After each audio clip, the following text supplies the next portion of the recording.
Good morning. This is what, Sunday? And it's the 22nd, 23rd. What is it? Sunday, the 25th. Okay. I've been at this now for what, 21 days or 24 days. I said that I would do 180 days. So I've been at this a while now. Day number 13 was perhaps one of the hardest. On day number 13, I pushed past wanting to give up and fighting to stay online. The name of this is purpose. What is it? Is purpose driving in you? Is purpose driving in you? The question is has have things been in your life just pushing you down places you didn't want to go? Have you had inspiration that you thought, oh, yeah, okay, yeah, I'm going to do this, and then it didn't work out? Have you been one of those people who have tried and failed, tried and failed, tried and failed, got back up again, fell down again, got back up again, and fell down? Are you one of those people? Well, I am too. I have failed so many times, and I've had just enough little success to be encouraged to stay in this world a little bit longer. This 180 days gives me a purpose for waking up in the morning. Now, I know that sounds ridiculous, but some people just get up. They don't have a purpose, they don't have a plan. But every morning, I know I'm going to get up and talk to you. Every morning, I know I want to give you something from my heart that will be a blessing to you. I'm not talking religion, although I've been raised a church girl all my life. I was raised in a church from 2 years old all the way until I was 9. So I've been a church girl all my life.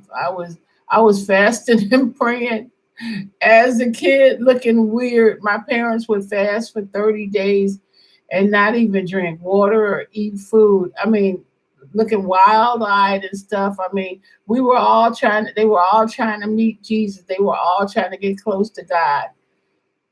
And I tell you what religion did to me. Religion finally told me and helped me understand. Well, it forced me to understand religion don't have nothing to do with God. Religion has to do with business, and it has to do with agenda. I'm not against God. I'm not I God is loving. He's loving me. I love going to church. I love the choir. I love the praise teams. I love the sermons. I love whatever. But it's church business. I'm not against that. I'm not against people who are called to do whatever. I mean, I allowed somebody to talk me into becoming a pastor of a church because I believed in the person so much. They told me God had chosen me to do it. And if I changed my mind or if I didn't take it, that God was going to what virtually be done with me if I didn't become a pastor. I was a pastor for 5 years. Those people hated me, but they were scared to leave. But you know what was interesting is that I used to say, God, I don't know what I'm doing. And sometimes I would get the sermon just as I'm walking out of the door, driving in my car. And somehow it would always help people. It always did something to bless people. But I had no business being in a pulpit. One, because I didn't know nothing about church business. I didn't know I was supposed to be trying to collect money. I didn't. I gave my little lightweight salary away, and didn't had a part time job. I was supposed to get what, $500 a month. I never got it. I gave it away to the person who ordained me. Oh, it was just Ah, and one day I just said, one day, a miracle happened. What was the day that I realized I didn't need a church to fulfill God's mission in my life? It was what was it? It was a major moment when I said I don't need to be in a building. I don't need to be ordained. I don't need a piece of paper. I don't need to go to seminary. I don't need to be trying to be preaching to nobody. And this is like, what was the moment? And I haven't planned to talk about this, but this just, um, this idea about purpose being in you, purpose being in you.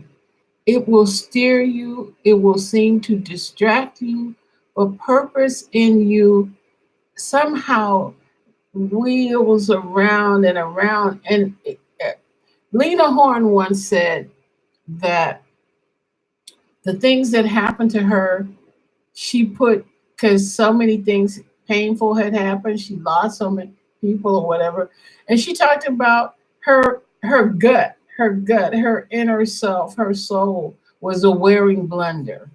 You know those blenders are, and she said all the negativity and all the other stuff goes into this gut and rolls itself around, and then it makes into something, and it causes her to survive.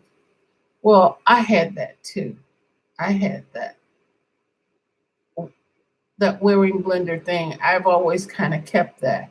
That all the disassociated things that seem to have distracted me all my life, I realize now were relevant. And as soon as I can think of that moment where I said, I don't need to do church anymore, I don't need to do this anymore. And in the middle of the sermon, I got up, walked away from the pulpit, walked out of the door, and never went back to that church. They were some good people too. They were some loving people. I'm glad they didn't believe in me. I'm glad they tried to. I'm glad they put it together. Some people are still in church. Some people still, are totally involved in that. And I say, God bless you. Some people, churches inspire people. Churches do good things.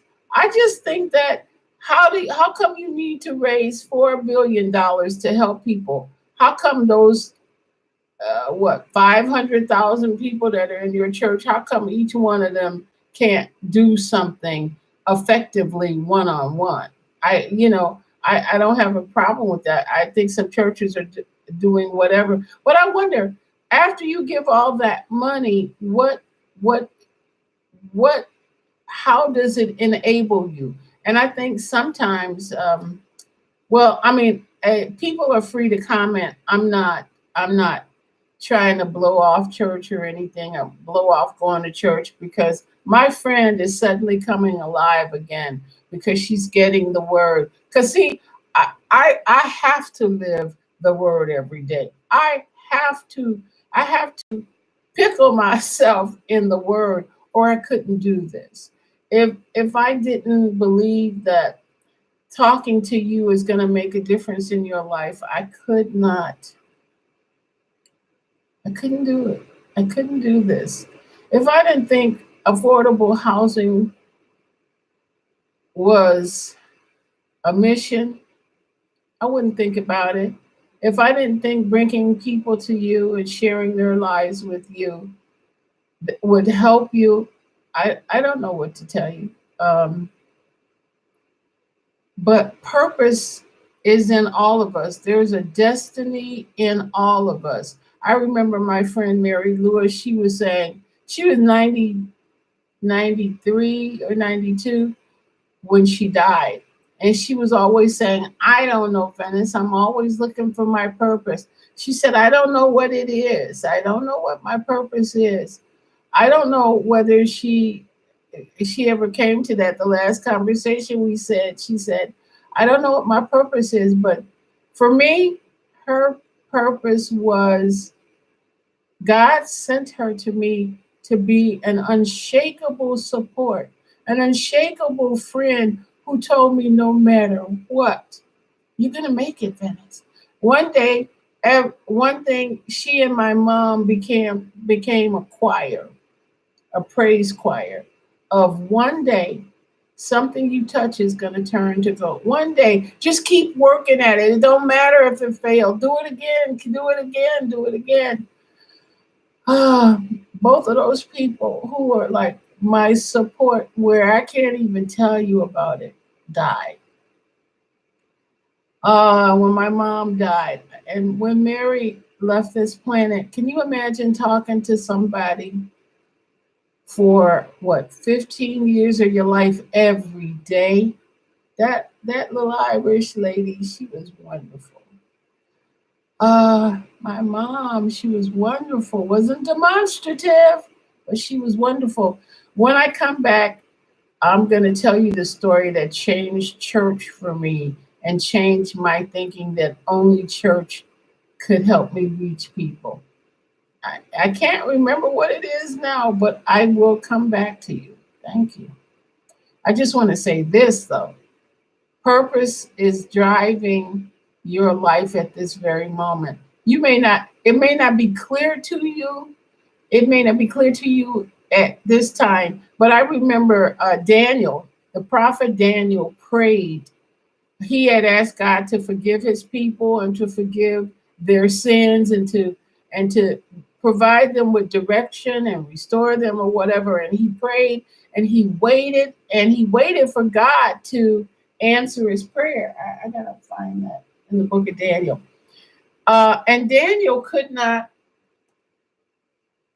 Daniel kept waiting for God to show up, and so he's thinking to himself, well, maybe God's not going to answer or whatever. And he was just sort of like desolate, waiting for God to speak. And then finally, one day, the angel Gabriel shows up, and he says, "I'm here to give you a message, Daniel." And Daniel said, "What took you so long?" I think it was 60 days or something like that. I gotta, what, 40 days or what? I gotta find that. He said, "What took you so long? I've been waiting and waiting and waiting." And the angel said this: the minute you prayed and asked God, God gave you the answer right away. But I had to run interference because Satan and his cohorts and his demons ran interference, so that Gabriel had to come down with his sword, his mighty sword, and hack through the obstacles, to hack through the interference. The Instead of the smooth answer that should have come straight to Daniel, Gabriel had to come and fight for that answer to come through to Daniel. So I say sometimes we are living where we've asked God, what's my purpose? What's your plan for my life? What do you want me to do, God? How should I talk to this person? Should I do this? Should I take this offer? Should I do this? Sometimes the answer that God gives is right there. But sometimes interference, distractions stop us from hearing God. Sometimes God is talking straight to us, gives us a straight answer, but the interference may be your children. Interference may be your boyfriends. Interference may be your point of view that will not change no matter how God tries to send you another way of looking at stuff. Sometimes you refuse to hear God speaking because he speaks in a different voice. He speaks through a different channel that you're used to. So sometimes you just don't hear God, even though he's answered the moment you've prayed.